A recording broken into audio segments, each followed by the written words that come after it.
Hello, नमस्कार. श्री स्वामी समर्थ. रेश्माच्या दुनियादारीमध्ये पुन्हा एकदा मी तुमचं स्वागत करते. 12 ज्योतिर्लिंग यात्रेमधील 6वे ज्योतिर्लिंग महाराष्ट्रातील भीमाशंकर. चला जाणून घेऊया या ज्योतिर्लिंगाबद्दल. भीमाशंकर हे भारतातील 12 ज्योतिर्लिंगापैकी एक आहे. भीमाशंकर हे पुणे जिल्ह्यात खेड तालुक्यात आहे.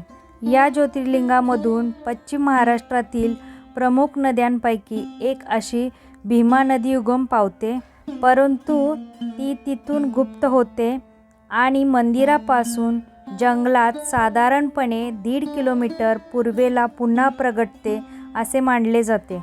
भीमाशंकर हे ठिकाण सह्याद्रीच्या प्रमुख रांगेत असून अतिशय घनदाट अरण्याने वेढले गेले आहे. 1984 साली या अरण्याची अभयारण्य म्हणून घोषणा झाली.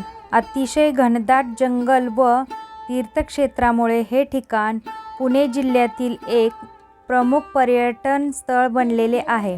हेमाडपंथी पद्धतीचे हे मंदिर सुमारे 1200 ते 1400 वर्षापूर्वीचे आहे. मंदिरात सुंदर नक्षीकाम आढळते. मंदिरावर दशावताराच्या कोरलेल्या सुंदर व रेखीव मूर्ती आहेत.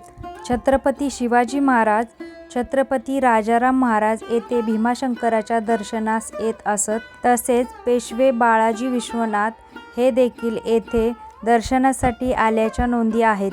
सभामंडपाबाहेर सुमारे 5 मन वजनाची असलेली लोखंडी घंटा आहे. चिमाजी अप्पाने ही घंटा भेट दिल्याचे सांगण्यात येते. नाना फडणवीसांनी शिखरासह या मंदिराचा जीर्णोद्धार केला होता. या मंदिराजवळ इतरही काही पाहण्यासारखी स्थळे आहेत.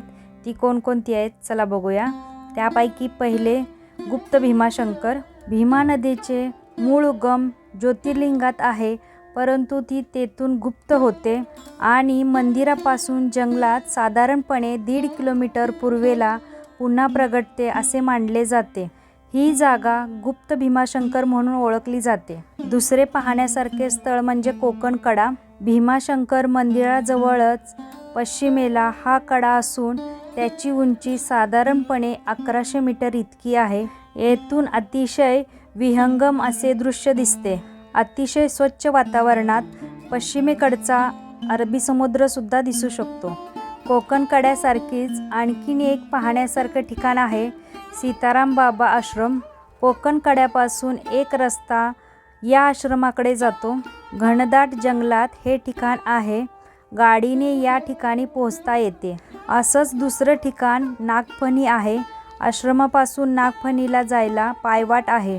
हे ठिकाण अभयारण्यातील सर्वात उंच ठिकाण असून त्याची उंची समुद्रसपाटीपासून 1230 मीटर इतकी आहे. कोकण व परिसराचे अतिशय विहंगम दृश्य दिसते. कोकणातून हे शिखर नागाच्या फण्याप्रमाणे दिसते, म्हणूनच नागफणी असे नाव पडले आहे. या ज्योतिर्लिंगाची एक प्रचलित कथा आहे, ती आपण जाणून घेऊया. प्राचीन कथेनुसार कुंभकर्णाच्या मुलाचे नाव भीम होते. कुंभकर्णाला कर्कटी नावाची एक स्त्री पर्वतावर भेटली होती. तिला पाहून कुंभकर्ण तिच्यावर मोहित झाला आणि कालांतराने त्या दोघांचे लग्न झाले. लग्नानंतर कुंभकर्ण लंकेत निघून गेला, परंतु त्याची पत्नी कर्कटी तेथेच राहिली. काही काळानंतर कर्कटीला भीम नावाचा एक मुलगा झाला. रामायण युद्धात श्रीरामाने कुंभकर्णाचा वध केल्यानंतर कर्कटीने मुलाला देवांपासून दूर ठेवण्याचा निर्णय घेतला.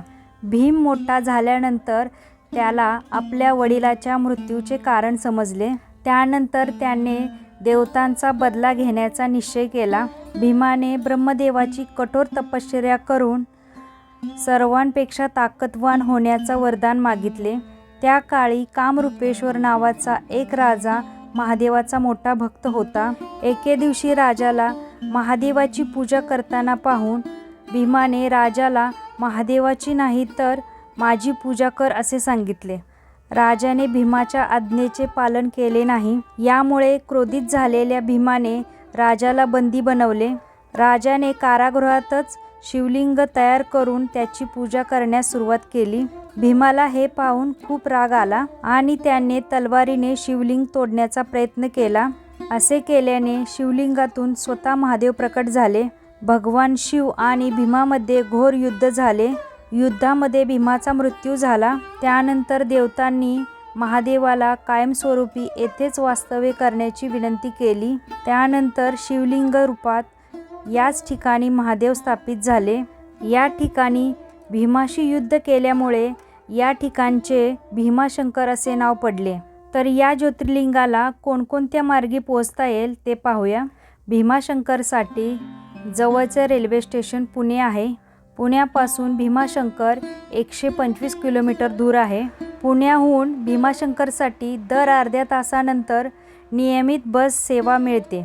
तसेच प्रायव्हेट टॅक्सी कार देखील उपलब्ध असते. तर आपल्या महाराष्ट्रातील नयनरम्य अशा भीमाशंकर मंदिराबद्दलचा हा व्हिडिओ तुम्हाला कसा वाटला नक्की मला कमेंटमध्ये सांगा.